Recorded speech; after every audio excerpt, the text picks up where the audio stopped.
นี่คือปางบุญใหญ่ที่สุดในประเทศลาวคนลาวบ่ว่าจะอยู่ใต้อยู่เหนืออยู่ทั้งฝากฝั่งอีสานอยู่ทั่วโลกก็จะพากันแห่แหนมาบุญพระธาตุหลวงเวียงจันทน์มื้อวานนี้ตั้งขบวนแห่พระศาสตร์เพิ่งแบบบ่คือไผไปเบิ่งความยิ่งใหญ่ว่ามันจะสนุกสนานเพียงใดเฮาจะพาทุกท่านไปชมพร้อมๆกันทักทายสบายดี FC แฟนคลับทั่วทุกสารทิศมามื้อนี้ข้าพเจ้าจะพาทุกท่านไปเก็บภาพบรรยากาศเบิ่งการเคลื่อนไหวบุญนมัสการพระธาตุหลวงซึ่งจัดขึ้นอย่างเป็นทางการวันที่1หาวันที่5เนาะแต่ว่าในวันที่4มีเขาเอิ้นว่ากิจกรรมใหญ่กิจกรรมหนึ่งซึ่งขาดบ่ได้ต้องได้เฮ็ดทุกปีตั้งแต่มีบุญพระธาตุหลวงเวียงจันทน์เป็นต้นมานั่นก็คือการแห่พระศาสตร์เพิ่งในอดีตนั่นการแห่พระศาสตร์เพิ่งจะไปตั้งขบวนกันอยู่ที่วัดศรีเมืองซึ่งมันห่างจากวัดพระธาตุหลวงเกือบ4กิโล5กิโลท่านผู้ชม FC แฟนคลับแต่ว่ามาปีนี้มีการปรับเปลี่ยนให้มันแทบเหมาะให้มันเหมาะสมกว่ากันก็เลยไปตั้งขบวนอยู่ที่วัดหนองบอนใกล้ๆแล้วก็แห่เข้ามายังพระธาตุหลวงเวียงจันทน์ความไกลก็สิประมาณบ่ฮอดกิโลเพราะท่านผู้ชม FC แฟนคลับอันนี้อิงใส่ความแทบเหมาะกันท่าไปตั้งขบวนอยู่วัดศรีเมือง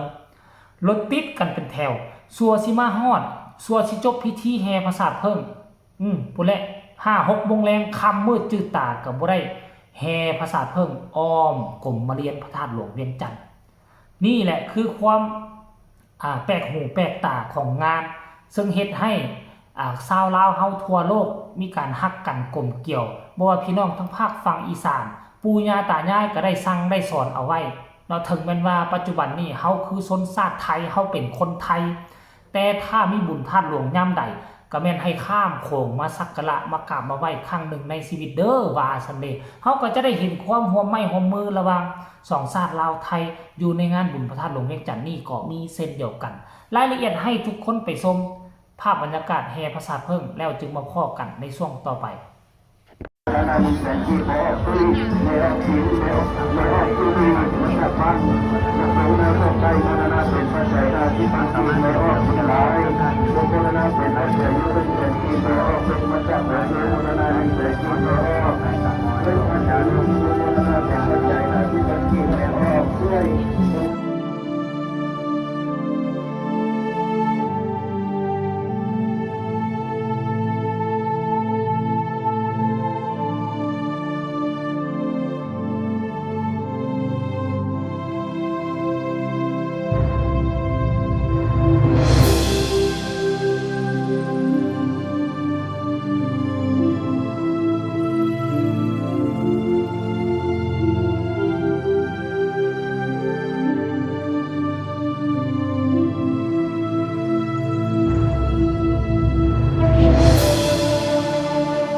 สวัสดีท่านผู้ชมที่เคารพวันนี้ทีมงานข่าวโทรภาพกองทัพพาประธานมาติดตามพิธีแห่พระศาสตร์เพิ่งในงานบุญนมัสการพระธาตุหลวงเวียงจันทน์ประจำปี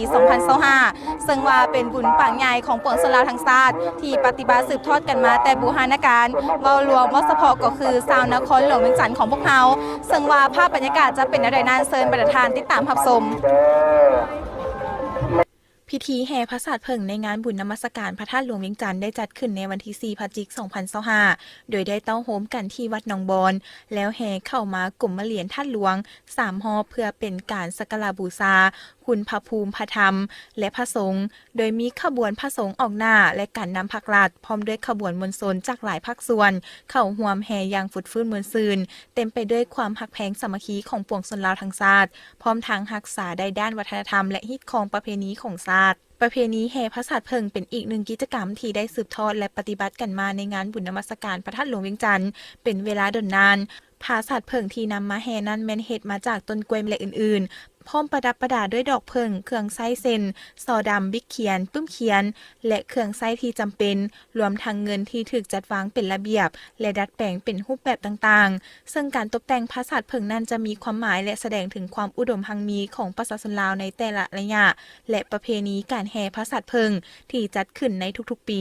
แน่ใส่เพื่อสืบทอดเอกลักษณ์และปกปักรักษาฮีตของประเพณีอันดีงามของลาวไว้ให้ถึงเส้นลูกหลานในการแห่ปราสาทเพิงจะมีมวลชนลาวบรรดาเผ่าบ่ว่าจะเป็นผู้เฒ่าผู้แก่สาวหนุ่มหญิงชายเด็กน้อยก็ได้เข้าร่วมอย่างฟุดฟื้นมวลซืนผู้ชายนุ่งถือสุภาพส่วนแม่หญิงก็นุ่งถือตามเอกลักษณ์ของแม่หญิงลาวเซนนุ่งสิ้นไหมเสื้อไหมเบียงแพโดยถือปราสาทเพิงแห่ไปตามขบวนการแห่ปราสาทเพิงแมนผสมผสานด้วยเสียงขับเสียงรำจากท้องถิ่นต่างๆที่ฟังแล้วเป็นตาสะอ่อนใจพร้อมยังมีขบวนการแห่ปราสาทเพิงจากภาคส่วนต่างๆที่นุ่งถือของชนเผ่าต่างๆแสดงให้เห็นถึงการเต้าโฮมความสามัคคีของปวงชนลาวบรรดาเผ่าเว้ารวมว่าเฉพาะก็คือชาวนครหลวงเวียงจันทร์การแห่ปราสาทเพิงนั้นจะแห่อ้อมรอบนอกกรมเหรียญพระธาตุหลวง3รอบก่อนขบวนจะแห่ผ่านประตูเบื้องตะวันออกเพื่อแห่อ้อมพระธาตุหลวงอยู่ด้านในกรมเหรียญซึ่งหลายสั้นคนแม่นได้นำเอาปราสาทเพิงและดอกไม้ทูบเทียนของตนนำไปสักการะบูชาอ้อมรอบตีนพระธาตุหลวงอธิษฐานและขอพรตามความเชื่อถือของชาวลาวเฮาเห็นให้ขบวนการแห่ปราสาทเพิงได้รับความสนใจจากบรรดานักท่องเที่ยวทั้งภายในและต่างประเทศในแต่ละปีมีนักท่องเที่ยวเข้ามาร่วมและเที่ยวชมขบวนการดังกล่าวเป็นจำนวนหลายท่านผู้ชมที่ผ่านไปนั่นก็แม่นภาพบรรยากาศพิธีแห่พระสัตว์เพิงในงานบุญนมัสการพระธาตุหลวงเวียงจันทร์ที่ทางทีมงานข่าวของพวกเรานำมาให้ประธานได้รับชมซึ่งว่าในมื้อต่อไปก็ยังมีการแข่งขันกีฬาตีคีและตอนแรงก็ยังมีการเวียนเทียนเพื่อเป็นการสักการะบูชาพระธาตุหลวงและก็ถือตั้งแต่ค่อยเกิดมาค่อยก็เป็นคนลาวอยู่ทั้งภาคเหนือมีโอกาสได้มาร่วมขบวนแห่พระศาสตร์เพิ่งข้างเดียวและก็ข้างหนึ่งในชีวิตถามว่าอยากมาแต่จิตใจหนึ่งกับบ่อยากมา1คนมาหลายมันแออัด2มันฮ้อน3มาแล้วกลัวจะขับรถกลับไปฮอดบ้านป๊าดโถทุกคนบอนจอดรถก็บ่ธรรมดาห่างจากพระธาตุหลวงเป็นกิโลบางเทื่อบางปีจอดแล้วย่างเป็นกิโลไปเข้าขบวนแห่เป็น 2-3 กิโลแห่เรียบร้อยแล้วบุกฝูงชนออกมาเอารถกลัวสิมาฮอดรถเป็นกิโลและกลัวจะขี่รถออกไปฮอดบ้าน2 ชั่วโมง3 ชั่วโมงรถติดเพราะว่าหยังบุญพระธาตุหลวงเวียงจันทน์นี่มันใหญ่กว่าบุญปีใหม่ลาวด้วยซ้ำไปบุญปีใหม่ลาวแม่แต่ละคนก็อยู่แข่งไผแข่งมันอยู่ตำบลไผตำบลมันเมืองไผเมืองมันแล้วก็แล้วบางคนก็เดินทางออกต่างแข่งแต่อันนี้นะบุญพระธาตุหลวงมีแห่งเดียวในประเทศลาวคือนครหลวงเวียงจันทน์เพราะฉะนั้นคนลาว7 ล้านคนน่ะมี17แขวงน่ะไผมีเงินมีคำไผมีทาแห้งกับพากันขี่รถเข้ามารวมกันอยู่ในนครหลวงเวียงจันทน์บอนเดียวมันจึงเหตุให้เกิดความแออัดนอกจากคนลาวแล้วยังพี่น้องทั้งฝากฝั่งอีสาน20 ปลายกว่าล้านคนมายังน้อยๆกับห้วยหลายแสนเติบได้ที่ข้ามมาน่ะผู้ที่ฮักหอมเสื้อเผาพงพันธุ์ผู้ที่ไหว้พระธาตุหลวงก็ยังมีหลายอยู่ทั้งภาคอีสานโธเพราะฉะนั้นแล้วมันเป็นปางบุญใหญ่ที่สุดในประเทศลาวไผยังบ่ทันมีโอกาสไผเป็นเลือดเนื้อเสื้อไขคนลาวคนล้านสร้างในชีวิตหนึ่งให้เจ้ามาสัมผัสภาพบรรยากาศมากราบมาไหว้แล้วเจ้าจะมีความสุขทางใจ 100% ที่สำคัญเศร้ามื้อนี้นะมีการตักบาตรข้าวเหนียวใหญ่ที่สุดในโลก